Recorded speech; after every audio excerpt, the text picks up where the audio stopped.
you're a barber, chances are you've thought about doing a clipper review, maybe to build your content or even catch the eye of a brand. But doing it right on camera takes more than just turning your phone on, and in this video, I'm going to show you how we filmed this clean cinematic review step by step. My name is Michael Kelly. Most people know me as MRK the Barber. I'm a master barber and content creator based out of El Paso, Texas. And today, I'm walking you through how we put this whole shoot together, right here, inside Legacy Studio. If you're trying to stand out, grow your audience, or land a shot at reviewing tools for a brand, then this one's for you. Let's start with prep. You want to have everything laid out before the camera ever turns on. For this video, we're using the following: phone or camera with a 50mm lens, f2.0 stop or lower, 20mm lens, wireless lav mics, overhead camera mount, tripod, camera suction cup mount, 2 soft box lights, a digital scale, and a digital decibel meter. These are the tools we use to build the full review. If you're using a phone, most of these steps will still apply. But we're mainly walking through how we film this using a professional camera setup. Now, let's get into the overhead shots. Mount your camera or phone directly above your workstation using an overhead mount, or angle it down from a tripod if that's what you're working with. We're shooting in 60 frames per second, so we can slow it down later in post. First up is the unboxing.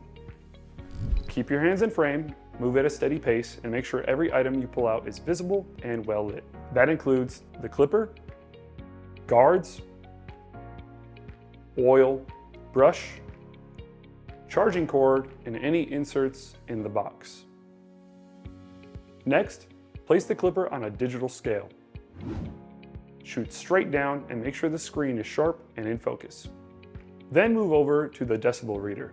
Turn the clipper on and record the noise level while it's running.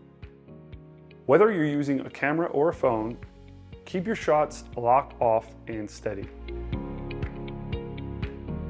After you've got those, grab your close-up shots. We're using a 50mm lens to show blade details, texture, and branding up and close.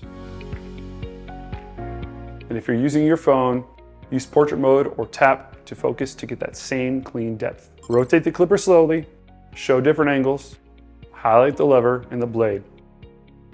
Any design features that stand out, be sure to record those as well. Time to shoot the live demo. Mount one camera or phone behind the barber chair using a suction mount. There are options available for both setups. Make sure the angle clearly shows the client's head and position yourself so you're not blocking the shot while cutting. If you're using a camera, manually focus on the client's head to avoid the image going in and out of focus. Set a second camera up on a tripod for a wide shot that frames you and the client.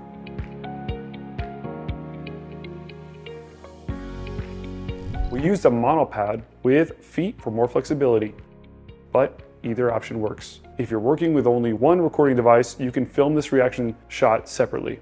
In fact, you may want to capture the client's feedback first, then shoot the haircut afterward, so nothing important gets missed. We used wireless mics to capture clean audio from both sides, but you can still capture clear sound using a plug-in mic or wide space if you're using a phone. If you're using a camera, you want to use the rule of thirds and frame everything in the center. That way you can repurpose it later for vertical content. Keep your key light angled between you and your client so both faces are clearly lit. While cutting, ask the client what they think about the clipper, how it sounds, how it feels, if it's tugging or moving, or if it's going through the hair smoothly. They feel real cool. I just feel like a vibration on my head. I don't feel no discomfort or nothing. It's real smooth. That real-time feedback adds value to the review and gives your audience more than just your perspective. Make sure you record the entire haircut so you have plenty of footage to work with later.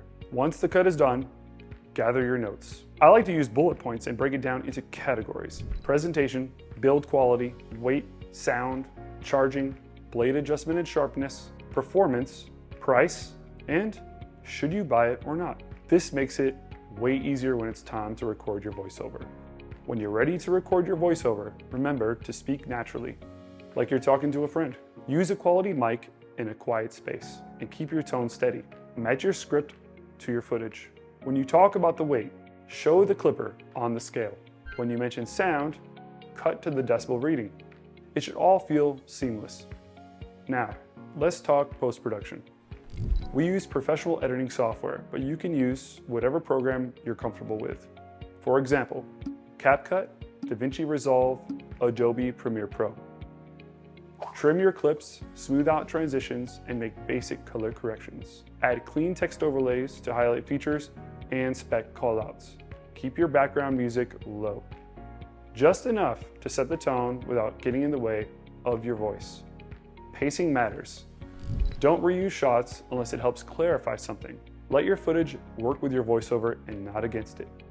Then, export in high resolution, 1080p at a minimum, and 4K if you've got it. For YouTube, stick with a horizontal format. If you're posting to Instagram or TikTok, export vertically at 9:16 and optimize for mobile.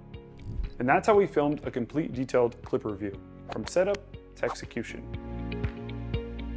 And remember, at the end of the day, brands are looking for quality and honesty. When your content is clean, well shot, and clear about performance, well, you're in a position to create real value.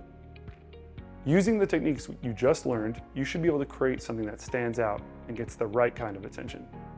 Thanks for watching, and we'll see you on the next one.